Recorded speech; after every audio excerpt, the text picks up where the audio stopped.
Buenas, buenas tardes compañeros. El día de hoy les expondré el tema de documentos médicos legales en enfermería. En este tema va anexo o anexado hacia el tema que expusieron mis compañeras sobre aspectos jurídicos de la muerte. En este tema yo lo catalogué respecto al proceso que se llevó desde que el paciente tenía vida, algunos tipos de documentos, hasta que el paciente falleció. Entonces tenemos que un documento médico legal es como tal un documento, un acta donde se deja constancia escrita y que sirven al agente del Ministerio Público para llegar a determinar una existencia de un delito o un probable delito. ¿Cómo se conforma este documento? Nos dice que es con independencia del sentido o razón de ser de cada uno de los documentos médicos legales.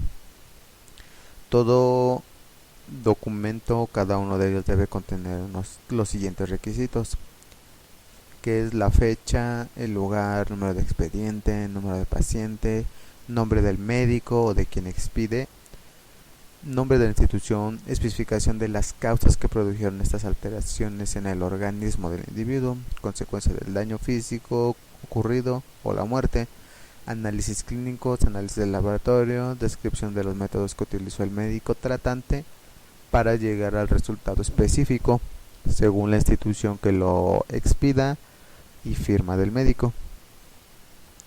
También tenemos que algunos tipos de documentos legales son escritos empleados por el médico en su relación con las autoridades, organismos oficiales y el público en general. Nos dice que también como todo tipo de característica, estos documentos deben ser claros, deben ser sencillos, concisos y orientados a la finalidad. Como primer punto tenemos la receta médica, que este es el documento que el médico donde hace esta prescripción terapéutica y está destinado a ser presentado al farmacéutico. Nos dice que debe especificar el producto farmacéutico, la dosis, vía de administración, la curación de tratamiento, así como los datos del médico, nombre y colegiado del paciente, nombre, edad, número de afiliación de seguro social, en caso de ser así, la fecha y la firma del médico. Creo que en este apartado todos conocemos una receta médica y digamos en donde viene en la parte superior el nombre de la institución, en la parte media puede venir el nombre del médico, cédula, si es médico general, si es médico es en cirugía, especialización en cirugía, etcétera. En certificado médico de defunción tenemos que este se emplea para acreditar el fallecimiento de la persona, sus causas y es preceptivo para poder hacer su inscripción en el registro civil y poder enterrar el cadáver. Actas de exhumación y embalsamiento nos dice que estos tipos de certificados se emplean para dejar constancia de que se ha procedido a la realización de estas actuaciones. Las declaraciones nos dice que es un tipo de documento médico legal solemne y de mayor trascendencia, ya que consiste en la exposición verbal realizada bajo juramento ante un juez relativa del resultado de la prueba parcial practicada. En este caso nos dice, digamos, estaríamos diciendo o informando sobre, digamos, ya en qué consistió en este aspecto la muerte, si fue a causa de algún padecimiento que tenía el paciente y sobre todo, digamos, diciéndolo con toda verdad, con toda veracidad. El informe nos dice que es un tipo de documento legal donde recoge los aspectos más relevantes de la prueba parcial practicada. Tiene como finalidad analizar y aclarar hechos científicos relacionados con el procedimiento judicial.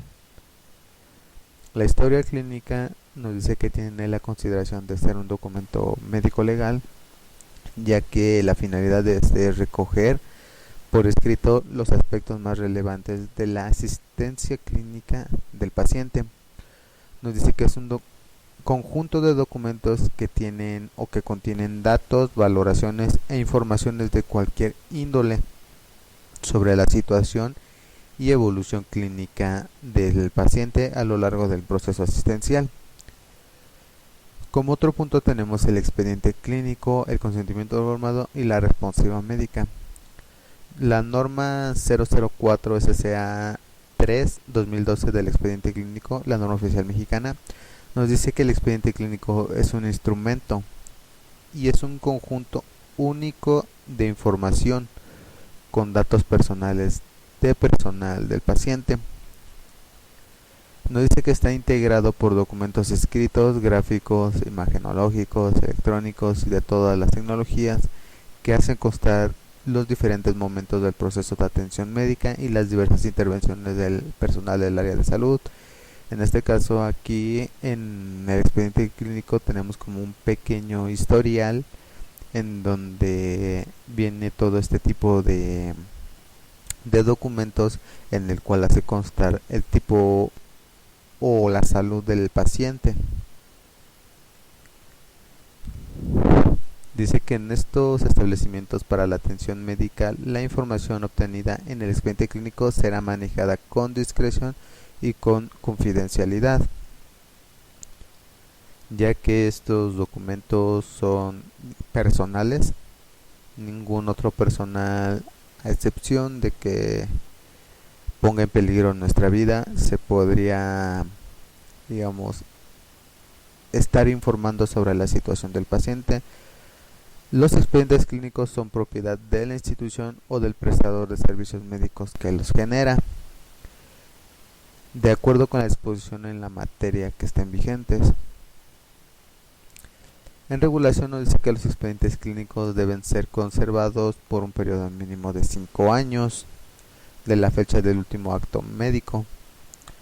Los datos personales del paciente en el expediente clínico que posibilite la identificación del paciente en términos de los principios científicos y éticos que orienten a la práctica médica no deberán ser divulgados o dados a conocer.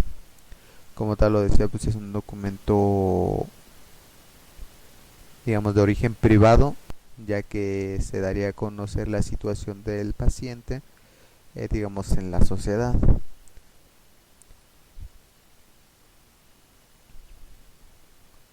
El paciente, en tanto el aporte de información y beneficiario de la atención médica, tiene derechos de titularidad sobre la información para la protección de su salud, así como para la protección de la confidencialidad de estos datos. Cuando se trate de una publicación o divulgación de estos datos personales contenidos en el expediente clínico, digamos para efectos de literatura, médica, docencia, investigación o fotografías, tiene que, digamos, el paciente dar la autorización escrita de sí mismo, bueno, de él mismo, o en su caso se deberá, digamos, adoptar las medidas necesarias para que este no pueda ser identificado, o sea, mantener la privacidad del paciente. Carta de consentimiento informado nos dice que es un documento escrito asignado por el paciente y su representante legal o familiar más cercano del vínculo. Nos dice que estos documentos escritos son asignados al paciente o a algún representante legal o familiar, mediante los cuales se acepta un procedimiento médico, quirúrgico, con fines de diagnósticos, terapéuticos, rehabilitatorios, paliativos o de investigación. Una vez que se ha recibido esta información de los riesgos y beneficios esperados para el paciente. Como tal, aquí tenemos que en consentimiento informado se le dará a informar al paciente los riesgos, sobre procedimientos que se le realizarán para su pronta recuperación, los cuales él tiene que aceptar y firmar en base a lo antes mencionado. Tiene que tener la firma de él y de 2 testigos, los cuales podrán validar esta carta de consentimiento informado. La responsiva médica nos dice que esta es un documento legal mediante el cual el paciente manifiesta su voluntad de dejar de recibir, estas atenciones o tratamientos determinados en un hospital, liberando al hospital y a los médicos que lo tratan de la responsabilidad sobre algunas consecuencias en su decisión para, que nos pueda acarrear. La carta de responsabilidad médica requiere la firma del paciente cuando, bueno, él puede firmar o en su caso de algún familiar o digamos en este caso algún titular, por decirlo así, a quien se le informan estos riesgos y de no seguir recibiendo el tratamiento, quienes después, digamos, de estar debidamente informado de los posibles riesgos, firma ante estos dos testigos también. Nos dice que los elementos de esta carta responsiva médica deben tener los datos de la institución hospitalaria, la fecha y hora del egreso, datos del solicitante, resumen clínico del tratamiento, medidas de protección recomendadas, indicaciones de responsivas, el nombre y la firma del médico que, digamos, emite la hoja, nombre y firma del solicitante responsable, o sea, en este caso del familiar, y nombre y firma de dos testigos. Y sería todo. Tenemos las referencias bibliográficas.